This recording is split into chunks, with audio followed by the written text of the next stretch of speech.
সুপ্রিয় দর্শক বন্ধুরা, আজ আমরা এই ভিডিওর মাধ্যমে আমি কয়েকটি বিশেষ লজ্জাপতি গাছের তান্ত্রিক প্রয়োগ সম্পর্কে বলবো এবং লজ্জাপতি শেকড় ধারণ করে কিভাবে আপনারা পৃথিবীর যে কোনো মানুষকে বশীকরণ করতে পারবেন ও একই সঙ্গে জানিয়ে দেব লটারি প্রাপ্তির উপায় প্রসঙ্গে তথা কিভাবে লজ্জাপতি গাছ প্রয়োগ করে লটারিতে জয়লাভ করবেন সেই সম্পর্কে আজকে আমি আপনাদেরকে গুরুত্বপূর্ণ কিছু তথ্য দেব। তাই এই প্রসঙ্গে বিস্তারিত জানার আগে আপনাদের বলে রাখি, আপনি যদি আমাদের চ্যানেলে নতুন হয়ে থাকেন তাহলে চ্যানেলটি অবশ্যই সাবস্ক্রাইব করুন এবং পাশে থাকা নোটিফিকেশন বেল আইকনটি ক্লিক করুন, কারণ আমি বিভিন্ন প্রকার তন্ত্রমন্ত্র বশীকরণ, টোটকা, বাস্তু টিপস, জ্যোতিষশাস্ত্র, পুজো আরাধনা এবং ব্ল্যাক ম্যাজিক করা নিয়ে নিত্য নতুন ভিডিও আপলোড করে থাকি, যা প্রয়োগ করার মাধ্যমে আপনার জীবনে থাকা সকল প্রকার সমস্যার সমাধান করতে পারবেন। চলুন এইবার মূল আলোচনায় প্রবেশ করা যাক।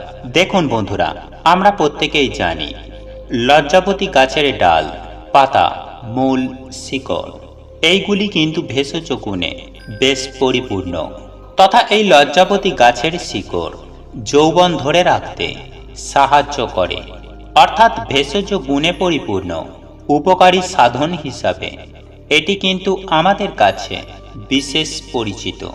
তবে জ্যোতিষশাস্ত্রে এই লজ্জাপতি গাছের এমন বিশেষ কয়েকটি গুণ রয়েছে যেগুলি আপনারা প্রয়োগ করতে পারেন, তাহলে সুনিশ্চিতভাবেই আমি আপনাদের বলতে পারি যে আপনারা জীবনে সফলতা পাবেন।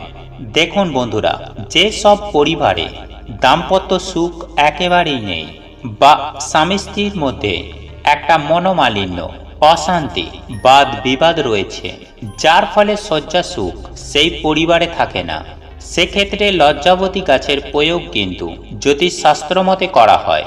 সুপ্রিয় দর্শক বন্ধুরা, আপনারা যদি এই রকম পারিবারিক দাম্পত্য সমস্যায় ভুগছেন তাহলে একটা কাজ করবেন যে লজ্জাপতি গাছের ডাল, পাতা কিংবা মূল এগুলিকে একত্রিত করে একসঙ্গে ভালো করে পিষে নেবেন। এগুলিকে একসঙ্গে পিষে নেওয়ার পর শরীরের যে কোনো অঙ্গে সেই পেস্ট আপনারা কিন্তু লেপন করবেন। এর ফলে দেখবেন কিছু দিনের মধ্যেই আপনাদের দাম্পত্য জীবনে সুখ বৃদ্ধি পাবে, দাম্পত্য কলহ মিটবে, স্বামী স্ত্রীর মধ্যে প্রেমের আদান প্রদান হবে এবং পরিবারে একটা আনন্দের পরিবেশ পরিলক্ষিত হবে। দেখুন বন্ধুরা, এরপর আমি আপনাদেরকে জানিয়ে দেব যে আপনারা শ্বেত লজ্জাপতি গাছের মূল ধারণ করলে একটি বিশেষ উপকার পাওয়া যায়। বন্ধুরা, আপনারা যে কোনো রবিবার দিন বা সূর্যগ্রহণের দিন বা পূর্ণিমা তিথিগুলিতে, এই তিথিগুলি অত্যন্ত শুভ তিথি, তাই এই উপায়টি করার জন্য আপনারা লজ্জাপতি গাছের মূল সংগ্রহ করে নিয়ে আসবেন।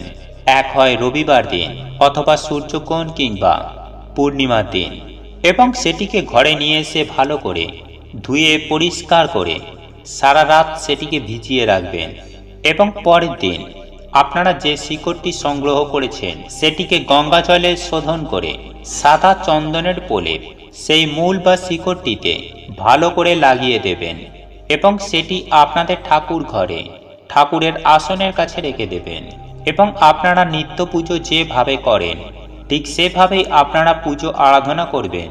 তবে অবশ্যই আপনাদের যে ঠাকুর ঘরে যে দেবতা রয়েছে ওনাদের চরণে কিন্তু এই লজ্জাপতি গাছের মূলটি শ্বেত চন্দন মাখিয়ে রেখে দেবেন। এরপর আপনারা পুজো আরাধনা শেষ করে নিজেদের মনস্কামনা ঠাকুরকে জানিয়ে আপনারা সেই লজ্জাপতি গাছের মূলটি সাদা সুতো বেঁধে পুরুষেরা পরবেন ডান হাতে এবং মহিলারা পরবেন বাম হাতে। বন্ধুরা, যদি আপনারা এইভাবে ধারণ করতে পারেন তাহলে কিন্তু অনেক উপকার, শুভ ফল আপনারা কিন্তু অবশ্যই পাবেন। প্রথমত, যারা ধরুন গর্ভবতী মহিলা, তারা যদি এইভাবে এই শিকড় ধারণ করে তাহলে কিন্তু সেই সব মহিলাদের সুখময় প্রসব হবে, অর্থাৎ প্রসব করার সময় কোনো রকম কোনো জটিলতা ক্ষতিগ্রস্ত করতে পারবে না।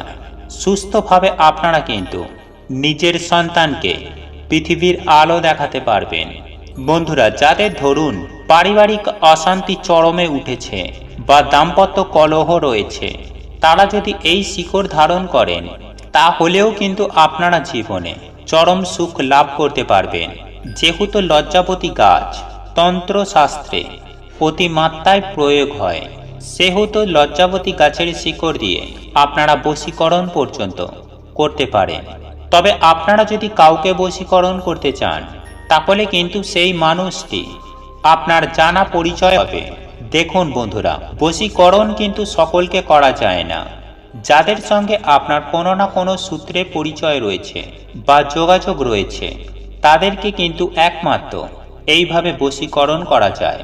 দেখুন বন্ধুরা, আপনারা যে নারী বা পুরুষকে বশীকরণ করবেন, তার নাম করে মনে মনে একটি সংকল্প নিয়ে আপনার যে ইষ্ট দেবতা বা গৃহ দেবতা রয়েছে, তাকে কিন্তু আপনাদেরকে এই বিষয়টি জানাতে হবে যে আমি তাকে বশীকরণ করতে চাইছি, কি কারণে চাইছি।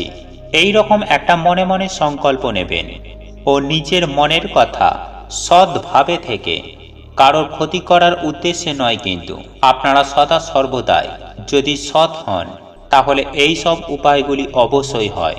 তাই আপনার ইষ্ট দেবতাকে মনের কথা জ্ঞাপন করবেন, আপনার মনের ইচ্ছা জানাবেন এবং আপনাদের পূর্বেই যে প্রক্রিয়ার কথা আপনাদের জানিয়ে দিলাম, সেই একই প্রক্রিয়ার মাধ্যমে আপনারা নিজেদের হাতে এই লজ্জাবতী গাছের শিকড় ধারণ করবেন। মহিলারা সাদা সুতো দিয়ে বাঁধবেন বাম হাতে এবং পুরুষেরা সাদা সুতো দিয়ে ডান হাতে এই শিকড় ধারণ করবেন। এর ফলে আপনারা যাকে বশীকরণ করবেন, সে কিন্তু আপনার ওপরে একটা আকৃষ্ট অনুভব করবে, একটা টান অনুভব করবে এবং তাকে আপনি বশীকরণ করতে পারবেন। বন্ধুরা, এরপর আমি আপনাদেরকে বলবো যে এই লজ্জাবতী গাছের মূলকে ভালো করে পিষে অল্প সাদা চন্দন দিয়ে যদি আপনারা গোরচনার সঙ্গে মিশিয়ে প্রতিদিন কপালে তিলক কাটতে পারেন, তাহলে যে কোনো ব্যক্তিকে কিন্তু বশ করা যায়। হ্যাঁ বন্ধুরা, নিজের কন্ট্রোলে রাখা যায়। দেখুন বন্ধুরা, যদি আপনি কাউকে কনভিন্স করতে চাইছেন বা কাউকে দিয়ে কোনো বিশেষ কাজ করাতে চাইছেন, তাহলে এই উপায় বা ক্রিয়াটি একবার করে দেখুন। আমি সুনিশ্চিতভাবে আপনাদের বলতে পারি যে আপনারা ফল পাবেন। একই সঙ্গে আপনারা এই উপায় বা ক্রিয়াটি করে তাকে বশীকরণ পর্যন্ত করতে পারেন। যাকে বশীকরণ করবেন, তার নাম জপ করে আপনারা এই তিলক ধারণ করুন। বন্ধুরা, প্রতিদিন স্নান করে উঠে দেখবেন কিছু দিনের মধ্যেই কিন্তু এই ব্যক্তি আপনার সামনে এসে উপস্থিত হবে। আপনার প্রতি সেই ব্যক্তির একটা টান অনুভব করবেন এবং আপনি তাকে খুব সহজেই কনভিন্স করতে পারবেন। একই সঙ্গে এই লজ্জাবতী গাছের আরও একটি বিশেষ গুণ রয়েছে, যেটি কিন্তু জ্যোতিষশাস্ত্রে অত্যন্তভাবে প্রয়োগ করা হয়। আর সেটি হলো কিভাবে আপনারা লজ্জাবতী গাছের শিকড় ধারণ করে লটারিতে জয়ী হবেন। দেখুন বন্ধুরা, আপনারা যে কোনো সূর্যগ্রহণ হোক বা পূর্ণিমা তিথি কিংবা শুক্রবার বা রবিবার দিন, আপনারা এই লজ্জাবতী গাছের শিকড় সংগ্রহ করবেন এবং সেটি ঘরে নিয়ে এসে গঙ্গা জলে ভালো করে ধুয়ে পরিষ্কার এক গ্লাস জলে ফেলে রেখে দেবেন এবং পরের দিন ভালো করে আবারও গঙ্গা জল দিয়ে ধুয়ে এই মূলটিকে শোধন করে তাতে শ্বেত চন্দন মাখিয়ে ঠাকুরের কাছে রেখে মনে মনে ঈশ্বরকে আপনার মনস্কামনা জানাবেন। আপনার ঘরে অর্থ আসার বা আপনি যে কারণে এই উপায়টি করছেন, সেই কারণটি কিন্তু অতি অবশ্যই ঈশ্বরের কাছে ব্যক্ত করবেন। বন্ধুরা, আপনার ঘরে যে ইষ্ট দেবতা বা গৃহ দেবতা রয়েছে, ওনাকে কিন্তু প্রত্যেকটি বিষয় জানাবেন এবং আপনারা সাদা সুতোর মাধ্যমে এই মূলটি ধারণ করবেন।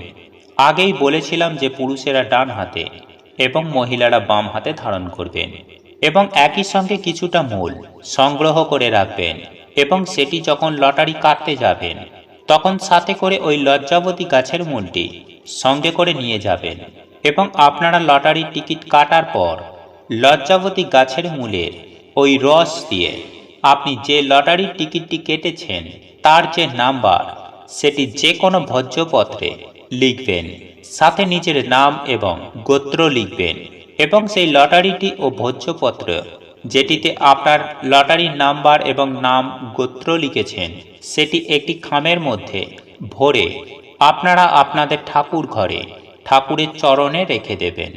বন্ধুরা, এই উপায় বা ক্রিয়াটি একবার করে দেখুন, আপনারা অত্যন্ত পরিমাণে লটারি পাওয়ার যোগ আপনার জন্মকুণ্ডলিতে সৃষ্টি হবে।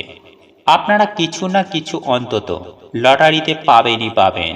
দেখুন বন্ধুরা, এই উপায় বা ক্রিয়াটি পরীক্ষিত এবং প্রমাণিত, আর অনেকেই এই রকম ভাবে লটারিতে কিন্তু অত্যন্ত হারে জয়ী হতে পেরেছেন। বন্ধুরা, আপনাদের এই ভিডিওটি যদি পছন্দ হয়ে থাকে তাহলে ভিডিওটি লাইক করুন, কমেন্ট করুন এবং বন্ধুদের সাথে শেয়ার অবশ্যই করুন। মনে রাখবেন, আপনার একটি শেয়ার অনেক মানুষকে উপকৃত করতে পারে। এবং আপনি যদি নতুন হয়ে থাকেন তাহলে চ্যানেলটি অবশ্যই সাবস্ক্রাইব করবেন এবং পাশে থাকা নোটিফিকেশন বেল আইকনটি ক্লিক করবেন এইরূপ নিত্য নতুন ভিডিও সবার আগে দেখার জন্য। ঈশ্বর আপনার মঙ্গল করুক। আপনি সুস্থ থাকুন, ভালো থাকুন।